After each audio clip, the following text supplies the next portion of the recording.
This is Hidden Killers Week in Review. A look back at the most prolific stories of the week. Every day is just one heartbeat away from a headline. This is Hidden Killers with Tony Brueski, featuring retired FBI Special Agent Jennifer Coffindaffer.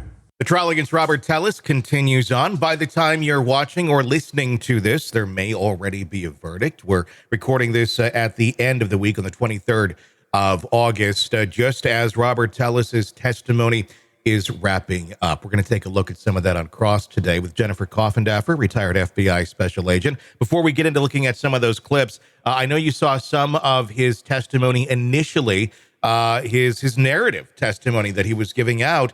In his attorney, obviously, in that sort of a testimony situation, not sitting there, asking him questions. He's just kind of going off and telling what he thinks is real. What's been your reaction thus far from what we've seen?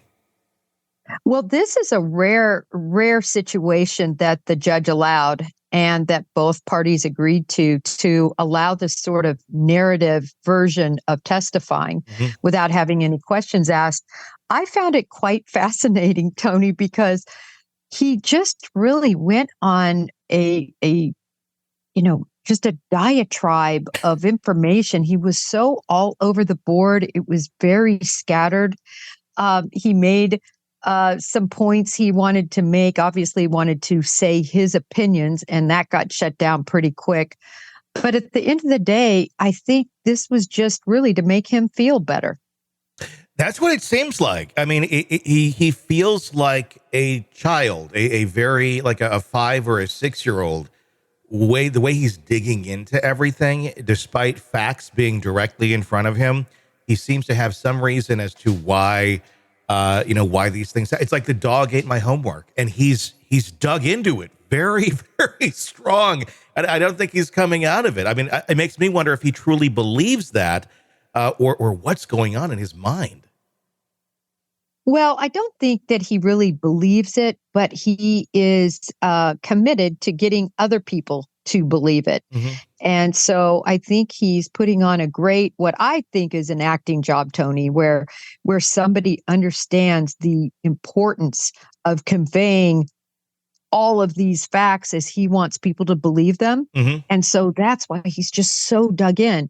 And even though they don't make any sense, he just keeps reiterating them. Yeah.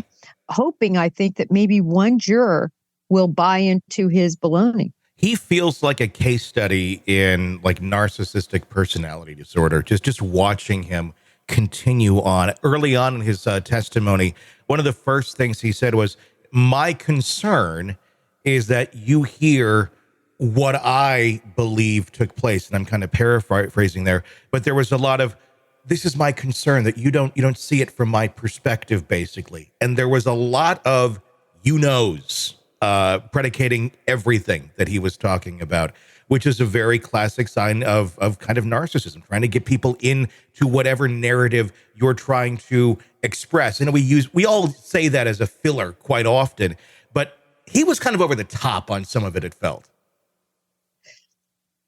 Tony, the first thing I wrote in my notes when I took notes on his testimony was exactly that quote you said, where how he started the whole thing off, how important it was for him to let them understand how he thinks, not the facts, not what the truth is, but how he thinks about it.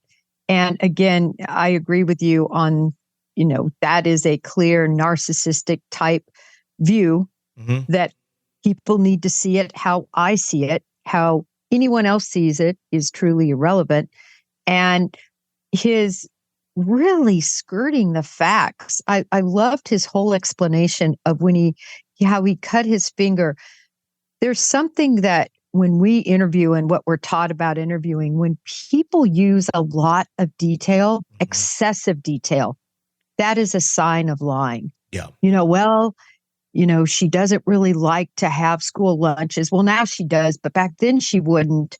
And so I made her chicken fried rice. And then, as I was cutting it, and then I cut this tip, but you can see it was really cutting this way. And then I used super glue, but then the super glue bottle was closed. So then I had to cut it open.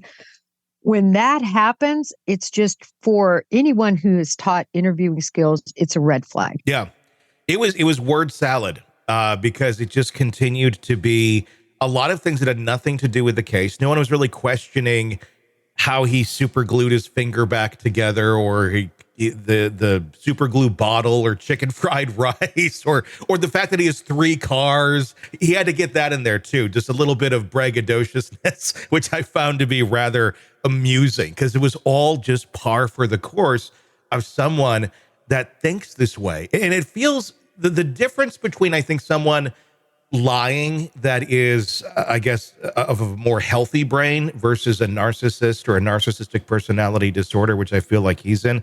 Obviously, I'm not a doctor.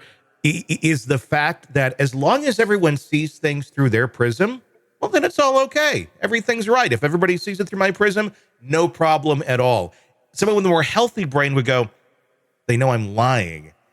That's not a good thing. I'm going to see how long this lasts. But it reaches a level of acceptance with these folks. If you all see it through my prism, we're all good. Facts be damned. There are no facts. There's only what I want you to feel and how I feel about this. And if I feel okay about this, then we should all be okay with it. Yeah, it was a terrible example of testifying, and really why, if you're a defendant, you should not testify. I have never seen a defendant, other than, actually, I did see a defendant do a great job testifying because he was actually telling the truth. But that's rare. Yes. So many people are guilty of the crimes they commit. Or there was the recent self-defense case of that woman who talked about her, abuse. That was very real and very relatable because she was telling the truth. Mm-hmm. But when people get up on that stand and they're not telling the truth, it just is so obvious to everyone watching. In that jury, I can't wait to hear what they have to say if they speak to the media about his testimony. I agree. I mean, this feels to me like he's winning the award this year for the worst defendant testifying on the stand. I think last year it went to Alec Murdaugh. It's going to be a hard one to beat by the end of the year. We're going to give it awards, I think, in December for this. You're in the thick of a true crime saga, every detail sinking in. And then, wham, a commercial about something you couldn't care less about. It's like being served a microwaved dinner at a 5-star restaurant. But it doesn't have to be this way. Go for True Crime Today Premium Plus on Apple Podcasts. With True Crime Today Premium Plus, you get uninterrupted, ad-free episodes, extended interviews that dig even deeper into the muck, and early access so you can brag to your friends. It's like ordering the secret menu at a crime buffet. So, search for True Crime Today Premium Plus on Apple Podcasts, subscribe, and savor every twisted detail without interruption.